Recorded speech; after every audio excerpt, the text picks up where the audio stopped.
Bienvenidos a Por Cuerda Separada. Yo soy Ruth Sánchez. Yo soy Rodolfo Villalobos. Y estamos continuando con la edición relativa a los derechos humanos. En esta ocasión trataremos el artículo 8 de nuestra Carta Magna referente al derecho de petición. Este artículo tiene la base de toda interacción del particular con el Estado. Me encanta. Es un artículo que a veces se ve de manera muy somera, muy light, porque aparentemente es muy sencillo. Es un artículo muy poderoso. Dice que todo funcionario tiene la obligación de respetar el derecho de petición del particular siempre que se haga de manera respetuosa, pacífica y por escrito. Eso es muy sencillo. Pero de este artículo se desprende toda interacción que tiene el ciudadano con el Estado, sea lo que sea para pedir una concesión, un permiso, una licencia, sea para solicitar información pública gubernamental a través de los mecanismos correspondientes, sea para preguntar cualquier cosa que te expidan un documento, una justificada, e inclusive es la base del ejercicio de cualquier actividad jurisdiccional. El poder yo ir a reclamar la intervención de un tribunal para resolver un asunto entre particulares. Porque la acción judicial, como este derecho subjetivo público que tiene todo individuo de acudir a un tribunal a solicitar que se aplique la ley general y personal abstracta y personal y abstracta a un caso concreto, afecta sobre un conflicto entre partes, es una manifestación del derecho de petición. Entonces, si el modelo no estableciera el derecho de petición, no habría manera de interactuar con la autoridad. ¿Por qué? Porque este derecho, como todo derecho humano, se puede desdoblar en dos figuras jurídicas en particular: la facultad o potestad que tiene el individuo frente al Estado, en este caso acudir a la autoridad para hacerle un planteamiento el que sea, y la otra que decía el maestro Ignacio Burgoa, es la obligación correlativa del Estado.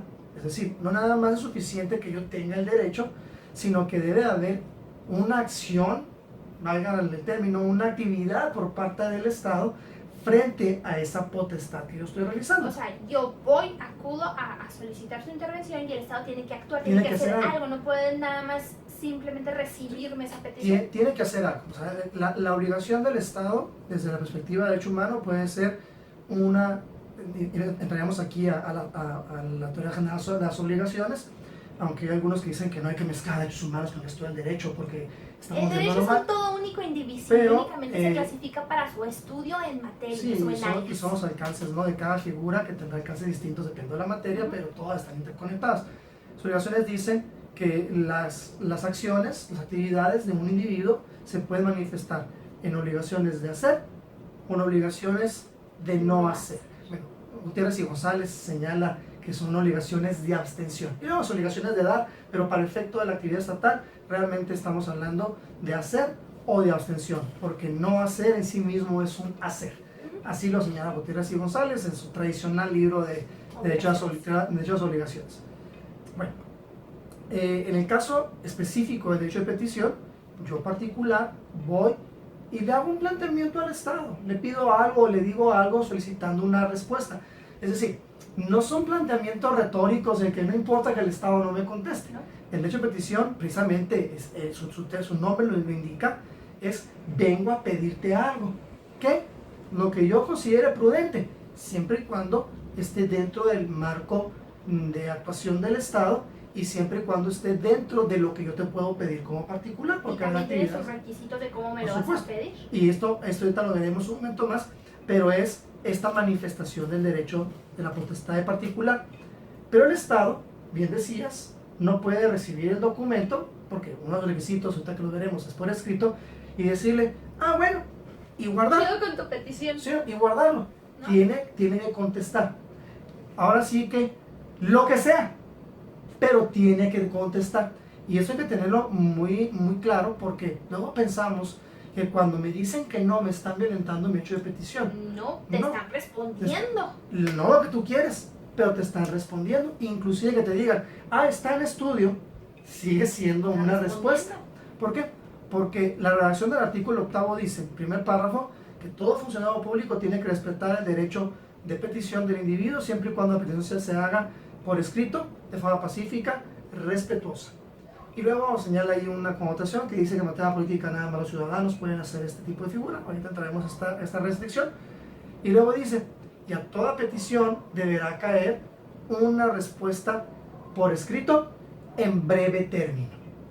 Entonces, se obliga a que la autoridad también conteste.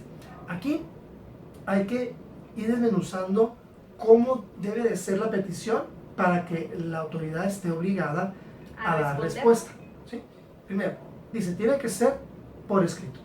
Por escrito, la idea original de este artículo era que se hiciera en un documento en papel, porque fue redactado. De hecho, el artículo 8 no tiene modificaciones, es de los pocos artículos que no tiene reformas desde su texto original, y de hecho, si nos vamos a la Constitución Mexicana del 57, que es la base de la Regla 17, es la misma redacción que tenía, me parece que es el sexto de la 57, son exactamente iguales. Es decir, en 160, casi 170 años, ese artículo cambió de número, pero su redacción es idéntica. La esencia es la misma.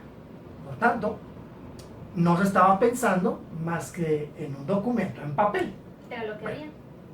Ya se ha interpretado que el que diga por escrito no se refiere a que se encuentre en un papel. Por eso ya podemos también hacer peticiones vía Electrónica. por correo, Es decir, o en las páginas se ha dicho, exacto, que utilice los símbolos de comunicación aceptados socialmente hablando, porque antes decía los signos gráficos del español, y dice uno, pues sí, o sea, sigue siendo una escritura. El problema es que pensemos, por ejemplo, en una audiencia de un proceso oral, en el cual en la audiencia se le dice al juez, quiero copias certificadas del disco donde obra la grabación de esta audiencia, y el juez te va a contestar, se autorizan, páguelas y luego viene por ellas. No puedo decir que esa no fue una petición y que no cumplía con el artículo 8 porque no estaba por escrito. Ahora se ha entendido que por escrito es una petición de la cual pueda quedar registro, independientemente que se pueda acreditar que se hizo. Okay. Independientemente, porque esa era de hecho la idea original. Decíamos, basado en los hechos, en los dichos populares, ¿no? Papelito hable. Y de ahí la importancia que cuando hacemos la petición, por ejemplo, ahora sí que en físico llevemos el acuse. Porque para luego, porque hasta te dicen, sí, pues sí se lo recibo sin el acuse, no pasa nada más que pues, si se pasa pierde, algo, si no contesto, claro, si le dejo a medias, usted pues sabe, sí. ¿no? Por eso es lo importante que también, órale, séllamelo. Entonces, por eso es que te dicen estos nuevos criterios, por escrito, entendamos cualquier medio del cual puede quedar un registro. O sea, nada más platicado no. Que quede un registro, platicado, que sea grabado como son las audiencias, tráemelo por escrito, pásamelo por correo electrónico, a través de una plataforma. Por ejemplo, cuando tú haces una solicitud de información a través de la Plataforma Nacional de Transparencia, tú tecleas y es en la misma página, en la misma aplicación de la plataforma, tú llenas ahí. Y hasta te mandan un correo electrónico con tu folio. Así es. Y ahora tenemos adentrados en la llamada justicia digital, en la cual el Poder Judicial de la Federación estableció un sistema a través de una serie de mecanismos. Yo puedo hacer peticiones, ya sea subiendo un documento o redactando un documento ahí mismo y firmando electrónicamente. Entonces, aunque no se encuentra en papel, se encuentra a través de un medio que tiene un registro. El Poder Judicial del Estado está implementando, me parece un avance muy grande, la posibilidad de remitir promociones por correo electrónico. Entonces, eso se implementó por motivo de la pandemia. Parece que se matizó un poco ahora que ya regresaron a trabajar. Sin embargo, por los comentarios que hemos recibido, la intención es que se quede. Yo autorizo mi correo electrónico y yo como autorizado, ya sea como parte material que di mi correo electrónico o como autorizado en los términos amplios de los códigos que correspondan, yo puedo remitir cierto tipo de actuaciones, no todas, porque habrá algunas que requieran que sean firmadas por la trascendencia de la promoción, pero las de trámite, oye, voy a cambiar de domicilio, pido copias, oye, ya se agotó el proceso, ya pasa la etapa que sigue, cita para sentencia, me la puedo notificar por correo. Entonces, vamos avanzando en esto en cuanto a que la petición debe de obrar en un medio que deje registro. Y luego le da dos elementos de forma específica a esa petición, no nada más que quede un registro, sino que por un lado sea respetuosa y la otra que sea pacífica. Que sea pacífica. La idea de que sea respetuosa es que se realice con la debida deferencia que se le tiene que tener a la autoridad. No lo voy a insultar, No voy a no usar malas palabras. no voy a malas palabras, no voy a usar apodos ni epítetos, o sea, le voy a hablar de una manera Correcto. respetuosa como se le tiene que hablar a cualquier persona, máxime esta que ostenta una autoridad. Yo no voy a decirle al juez, oye tú fíjate que me da la gana que me acuerdes esto. No, no. De hecho, se acostumbra a ponerle H juez. Honorable juez o ser juez ya cuando uno quiere ponerse tal. Pero bueno, también hay que tener cuidado con las exageraciones, ¿no? Porque yo he visto, sobre todo cuando empezó la parte penal, ¿Qué su era? señoría, Su señoría. y le ponían SS. Entonces, Sí, no, o sea, hay que también tener pues cuidado de no caer en un exceso que ya más bien parece burla. Sí. ¿Sí? Entonces, es esta idea de ser respetuoso. Guarda las formas, digamos. Sí, digo, pues trata a la persona como lo que es, ¿no? O sea, un ser humano que ostenta un cierto cargo y dirígete, pues háblale de usted, osténtate. Oye, ahí te encargo que me resuelvas. Sí, no, espérate, no, sea respetuoso. Y también la parte de respetuosa es importante señalarlo, porque si esta petición conlleva una interacción, no nada más con el juez, sino también lleva una interacción con un tercero, también tengo que dirigirme al tercero de manera con el respetuosa. respeto debido. Porque esto lo hemos visto sobre todo en el litigio, Hijo, qué que corretazo, luego feas. litigan con un lenguaje terrible Sí. y una manera de expresarse de todo el mundo terrible, pensando que con esto ganan cierta ventaja o demuestran no sé qué. Entonces, desgraciadamente el tribunal aquí debería decirle, ¿sabes qué? Te El voy a... tribunal tiene todo el derecho de decir, una vez que el ocursante promueva de manera correcta Sí. conforme a lo que establece el artículo 8 de la Constitución, Se refiriéndose de se manera acordará respetuosa lo tanto al conducente. tribunal como A su a lo contrario, contrario, se a acordará lo lo conducente. conducente a la misma. Vámonos. Y a lo mejor el tribunal dice, bueno, te voy a regañar y te acuerdo, pero por favor no te regaño, que quede una constancia. En materia de los juicios orales, en audiencia, sí hemos visto que el juez te llame la atención. Sí, el juez sí, baja. Diga, oye, por favor, cambie su lenguaje, sea respetuoso, cambie su Condúzcase actitud, de conduzcase de manera manera correcta. adecuada. Creo que esto es válido, No me lo han dicho, esto puede es muy importante. No, tampoco. Pero a mi contrario sí. Esto es muy importante porque creo que levanta el nivel, ¿no? O sea, como que eleva el Sí, nivel o de la sea, discusión. compórtate como lo que eres. Eres un Sí. abogado, es más, me ha tocado que diga, pues, refiérase a la licenciada como licenciada, porque el mija, no, Sí. refiérase por favor a la licenciada como licenciada. Entonces, dices, vamos a levantarlo, ¿no? Porque no, todas esas técnicas o tácticas que mucha gente, muchos abogados plantearon para tratar de imponerse o tratar de intimidar, pues se dejan de lado. Si tienes razón, demuestro la parte técnica, hablo con respeto y discutimos sin ningún problema. Entonces, tiene que ser esta interacción por parte de hecho petición respetuoso, primero con la autoridad, pero si está involucrado un tercero, también con el tercero. Y luego pacífica. El pacífico es no me andes amenazando. Sí, a eso se refiere con el pacífico, porque digamos, ay, ¿cómo puede ser pacífico? Pues ni modo que... Te agarras a pedradas con el papel. Sí, pues no puedo, ¿no? Pero que no amenace, Sí. que no utilice un lenguaje que además de poder ser antisonante, grosero, sea de una amenaza. Si no me resuelves, vas a ver cómo te va a ir, te voy a matar, te voy a desaparecer, yo tengo mis influencias. Eso es que sea pacífico, que nos dirijamos sin ninguna amenaza con la finalidad de no tratar de inclinar la voluntad de la autoridad a la que le dirigimos la petición a nuestro favor, sino que resuelva la autoridad de una manera libre, imparcial, porque no se ve sujeta o sometida a ningún tipo de injerencia o amenaza por parte del que emite la petición. También, de nuevo, en la parte de obligaciones, cuando se da el acuerdo de voluntades, bueno, vamos a hacerlo más amplio, cuando se da el acto jurídico, una de las características del acto jurídico, y por eso es que no podemos decir no trae las obligaciones de hechos humanos, porque la actividad del Estado será un acto jurídico, la clasificación general de la obligación es hecho jurídico, hecho de naturaleza y acto jurídico. El acto del Estado no es un hecho jurídico, no es un hecho de naturaleza, es un acto jurídico y por tanto sigue con los mismos requisitos de existencia y validez de todo acto jurídico, así sea la manifestación de un derecho humano. Pues bueno, en el caso de la petición, el Estado tiene que emitir su acto jurídico en una manifestación libre de la voluntad. Y esta manifestación de voluntad libre, una característica es que no esté sujeto a vicios, y entre esos vicios de la voluntad son precisamente el que la persona haya sido amenazada y que no ha podido emitir su voluntad de manera libre.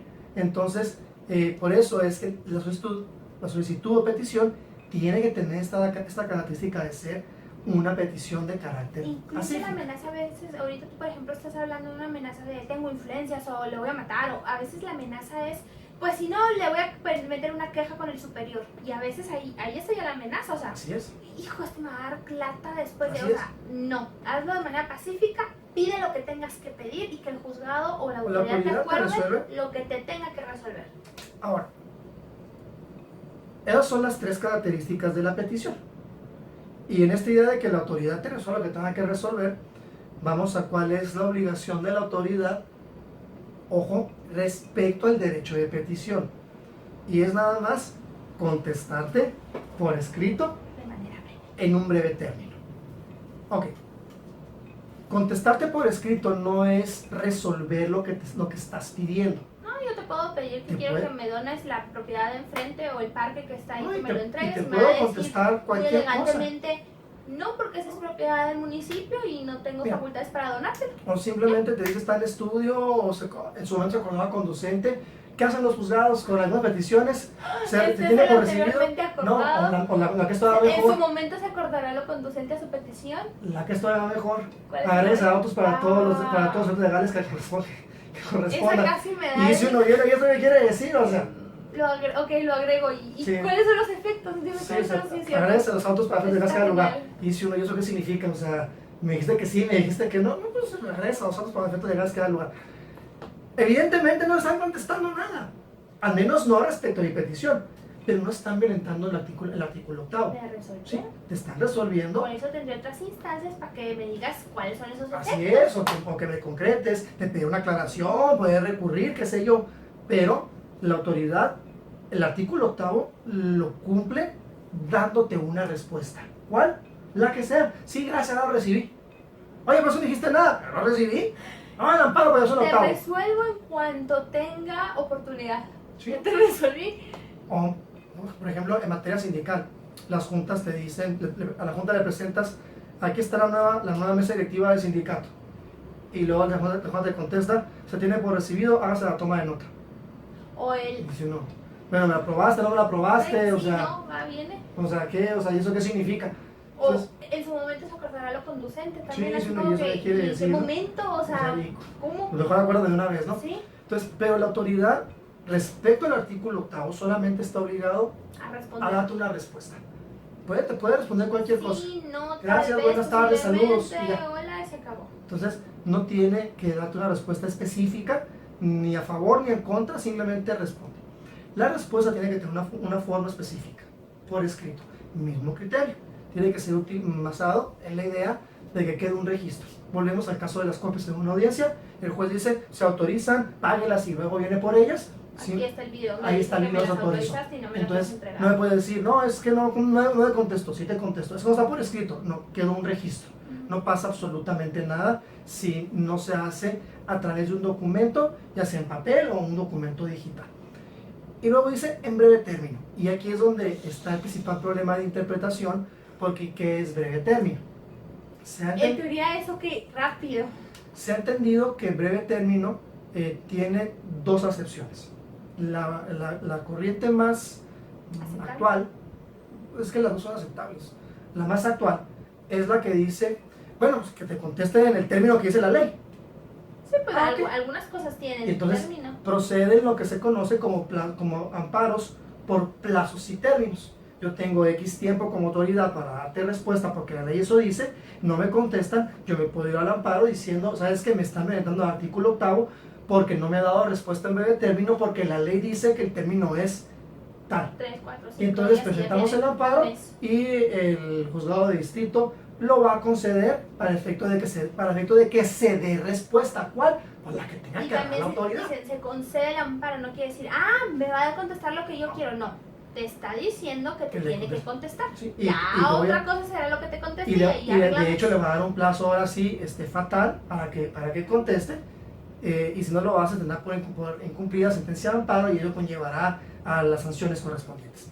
Entonces es breve término. La primera vez cumple con lo que dice la ley, pero ahorita decías, no todas las obligaciones tienen o todas las actuaciones tienen este plazo establecido por la norma. Y entonces la Corte... De hecho, el breve término no es una característica de nuestras autoridades. No, de hecho... En ningún orden ¿por qué? y en ningún tipo de institución Sí, no, o nada. Es el derecho más violentado. El Sí. breve término que va de la mano cuando el artículo 17 dice pronta y expedita. Y ni pronta ni expedita, o sea, es lenta. Bueno, la otra postura es cuando la Corte ha querido definir qué es breve término. Y hay 3 criterios de la Corte que dicen que el breve término es 15 días, 30 días y hasta 90 días, dependiendo del tipo de acto. Entonces, ahora sí, cuando no tenga un plazo en la norma, pues hay que agarrar la jurisprudencia que les convenga para ver si es 15, en donde 30 hay o 90 días. breve término o no hay breve término. Entonces, esta es la problemática porque este es un indefinido. De nuevo, por eso es que no podemos jugar nada más con decir derechos humanos, no traigan normatividad a otro lado. La normatividad a otro lado vendrá a permitir que el derecho humano se materialice porque le vamos a dar contenido. El derecho humano tiene carácter de ser una norma por principio. La norma por principio o de principio tiene una diferencia con la norma llamada reglada. La norma reglada se compone de 3 elementos básicos: sujeto, hipótesis y consecuencia. El derecho humano carece de uno de estos 3 y a veces carece de 2, a veces nada más está la hipótesis y dice uno, ¿cuál es la consecuencia y cuál es el...? Entonces es donde viene la necesidad de integrar el derecho humano para darle un contenido que sea posible de aplicar a través de que el operador de la norma pueda realizar las actividades propias y decir, bueno, yo interpreto que el alcance es basado en los 4 principios generales que ya hemos comentado previamente, que son generalidad, indivisibilidad, interdependencia y progresividad. Entonces, le vamos dando contenido a la norma a través de interpretación, pero puede ser que el legislador decida darle contenido a la norma ampliando el derecho humano o concretando el derecho humano para tener una correcta y posible aplicación. En este caso, breve término, la autoridad en ocasiones señala plazos y en otras no lo señala, y entonces queda al juez determinar se cumple o no se cumple con el breve término, porque no está debidamente arreglada. Aquí faltó precisamente la definición de la base de la norma. Me dijeron la hipótesis, pero no me hicieron nada para concretizarla. Aquí el legislador se acaba concretizando. Ahora, esta norma es importante, o es interesante, más que importante, es interesante analizarla, porque, como ya hemos comentado, los derechos humanos pueden ser ampliados por el legislador ordinario. Y en este caso encontramos que en el estado de Chihuahua en particular, el legislador ordinario, en este caso el constituyente estatal, decidió ampliar la norma estableciendo que el breve término son 15 días. Y toda autoridad estatal al que se hace una petición está obligado, a menos de que la norma establezca un término distinto, a darme respuesta en 15 días hábiles, pero 15 al final de cuentas. Entonces, al restringir la capacidad de acción de la autoridad y darle un plazo específico de 15 días, estoy ampliando el derecho humano del particular al momento de darle una seguridad o certeza de cuándo debe ser respondida su petición. Ahora, 2 cuestiones que quiero analizar para concluir con este artículo. La primera es una restricción en cuanto al contenido de la petición. El mexicano puede hacer una petición en cualquier materia. De todo, Lo que se me lo que ocurra. quiera. Pero el extranjero tiene prohibida la petición en materia política. Se requiere ser ciudadano. Eso es con el fin de seguir manteniendo la soberanía de nuestro Estado, Y que la no deban integración. intervenir gobiernos extranjeros y querer volver Así a es. conquistarnos o Entonces, someternos. aquí la parte política, que tiene que ver con la parte electoral y la parte del funcionamiento mismo del Estado, no lo puede solicitar un extranjero. Tiene que ser ciudadano Mexicano. mexicano. Así es. Aquí vamos viendo que se ha matizado porque a través del sistema de transparencia se permite que el extranjero pida mucha información que podría ser considerado desde el aspecto político, recordando que político no necesariamente significa electoral. Sí, ojo, porque Sí. políticos son todas las acciones que hacemos en la sociedad Ahí para está. mantener una sociedad vaya funcionando. Así es. Entonces, bajo este contexto hay que tener cuidado, pero sí matizando y ampliando para que, en aras de una mayor transparencia, se permite que se pida cualquier tipo de información, pero habrá cuestiones que el extranjero no podrá ejercer derecho de petición porque encuadrarán en la parte política. Y luego, esa es la parte, es la única restricción que tiene esta libertad, este derecho, con la excepción de la forma, por escrito, de manera respetuosa, de manera pacífica, y los mexicanos en todas materias, el extranjero no puede hacer materia política, y evidentemente la materia electoral sale de cualquier ámbito del extranjero. Y luego, el último punto que quiero tratar aquí es las consecuencias del silencio de la autoridad. ¿Qué pasa si no me contesta? ¿Me está violentando el artículo 8? Sí. Pero ojo, el irme en contra del artículo 8, irme en contra del silencio por relación al artículo 8, lo único que genera es que la autoridad me tenga que contestar. Hay figuras dentro de la normatividad administrativa específicamente que le dan otro sentido al silencio y le llaman la negativa ficta o la afirmativa ficta. La negativa ficta es una figura del derecho francés, la afirmativa ficta es una figura del derecho anglosajón, en las cuales se parte de que si la autoridad no te contesta en cierto tiempo, la norma puede decir, entonces ten que te dije que sí, o ten que te dije que no. Cuando se actualiza una negativa ficta en particular, es común que el abogado pretenda irse al amparo por violación al artículo 8. No, cuando se actualizó la negativa ficta, el amparo es por violación al artículo 16 porque el acto no está fundado y motivado. Sí, claro. ¿Sí? Porque si me voy por el 8, me van a decir, contéstale. Sí. No, es que yo quiero que me diga por qué dijo que no. No, es que te dijo que no, es que te va a fundar y motivar porque te dijo que no. Entonces hay que tener cuidado. El silencio puede generar una afirmativa o una negativa. Ahí están los tiempos también en cada normatividad. Son figuras que en materia fiscal estamos hablando de que casi todas son negativas fictas. En materia administrativa cada vez va ganando más terreno en la postura anglosajona de que sean afirmativa ficta. No te contesté, ten que te dije que sí. Entonces, ahí lo único que hacer es que no se contestó, pasa el tiempo, se puede dar amparo a efecto de que se le otorgue el documento que formaliza la afirmativa ficta y no puede la autoridad venir a decirle, no, siempre no, ya pasó el tiempo, ya pasó bobita. Aquí esta figura está generando en la ratificación de funcionarios. Si tú eres sujeto a ratificación, llega tu plazo de ratificación. Y lo han querido jugar políticamente eso y ya no está funcionando. No, o sea, si me dejaste, cuate. No, es que estabas interino después de que no te ratifiqué. No, llega el plazo que tienes que ratificar. Pasa el plazo de ratificación. Y no dijiste, aplica una ratificación ficta. Es el silencio de la autoridad, se le da un efecto jurídico que es un complemento al derecho de petición para no dejar vacío el qué pasa si la autoridad no me contesta. Pues ahí estuvo el derecho de petición, artículo 8 de nuestra Constitución. Deja tus comentarios, compártelo con alguien más. Si eres estudiante de Derecho, háznoslo saber y también dinos qué temas te interesan. Ya tenemos por ahí alguna lista. Y ponle ahí un pulgar arriba o un pulgar abajo y activa la campanita para seguir poniéndonos en contacto contigo la próxima semana, continuando con la serie de Derechos Humanos.